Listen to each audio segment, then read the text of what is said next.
This is Suman sir. In this video, I talk about 12th English poem section, whose first exercise is Sweetest Love I Do Not Go. If you are new here, please subscribe my channel. Let's start the video. देखिए इसमें जो बात करना है आपका sweetest love I do not go, ये लिखे कौन थे? तो जॉन डन।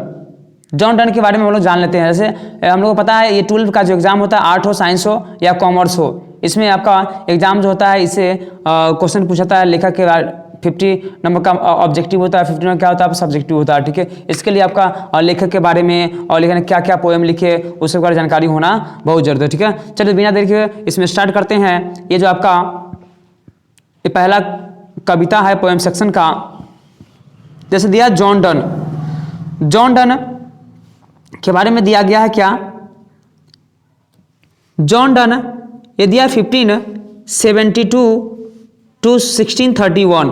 इसका मतलब है जॉन डन का जो जन्म हुआ था वो होता 1572 को और मृत्यु जो हुआ था वो हुआ था आपका 1631 को। ठीक है, और क्या है?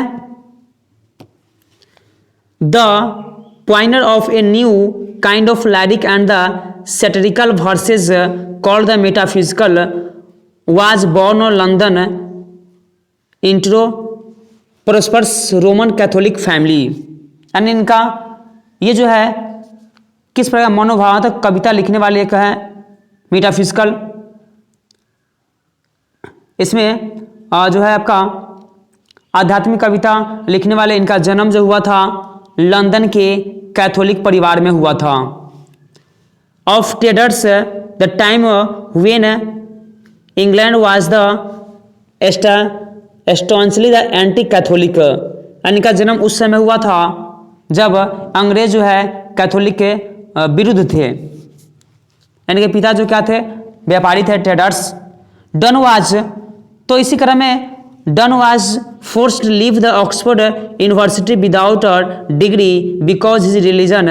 यानी इसी क्रम में यानी उस समय अंग्रेजों का शासन था और अंग्रेजों के कैथोलिक के विरुद्ध थे, इसलिए done was force and done को जो है दबाव पड़ा और इनको जो है यूनिवर्सिटी क्या करना पड़ा? छोड़ देना पड़ा।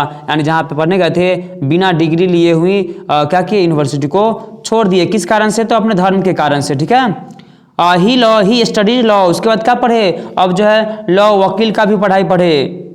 उसके बाद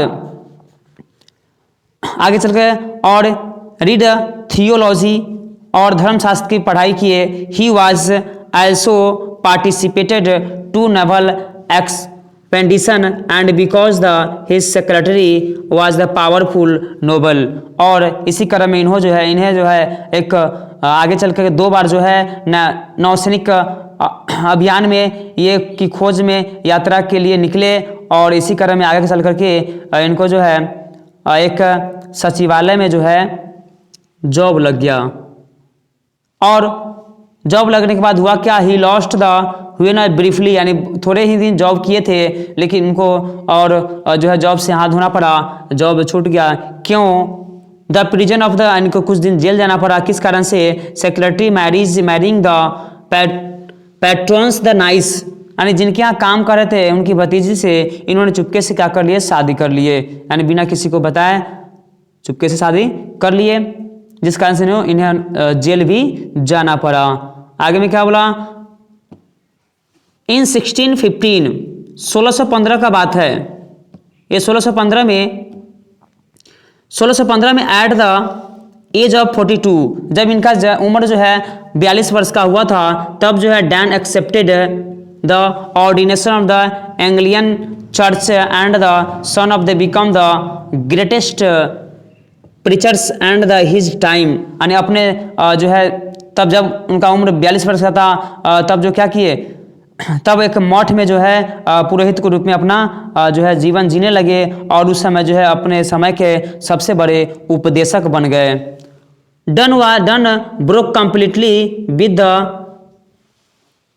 पेटेंट ट्रेडिशन। यानी इनका जो पेशा था आपका इनके परिवार का जो है उस सबको छोड़ते हुए इन्होंने क्या किए? Introducing and the intellectual and the collegial turn, अपने दुनिया में आगे बढ़े। हिज लव पोएम्स यानी ये जो पोएम हम लोग जो पढ़ने जाएंगे, पढ़ने जा रहे हैं, sweetest I do not go, ये जो है क्या है, एक लव पोएम है। इनकी प्रेमिका और प्रेमिका के बारे में इनका ये कविता है। And the science and the geographical hammer and the A point of the combine of the patience, यानी इसमें बताया गया कि हाँ प्यार का जो जुनून क्या होता है उसके बारे में बताया गया है। और उसी में क्रम में जो कविता है लिखा गया है। टीजिंग and done was well known for his, और इन्होंने क्या क्या काम किए थे, और तो सॉन्ग एंड सोनेट्स लिखे थे, satires and the elegies and sermons, genius poetic feelings, horses interest and stead and the whimsical images the characteristic of the poetic creation. यानी इन्होंने इनका जो नाम चला क्या क्या लिखे थे, सॉन्ग और सोनेट और स्टोरी में सरमॉन्स, ये जो है जीनियस पोएट के, यानी ये जो जीनियस पोएट के रूप में जाने गए।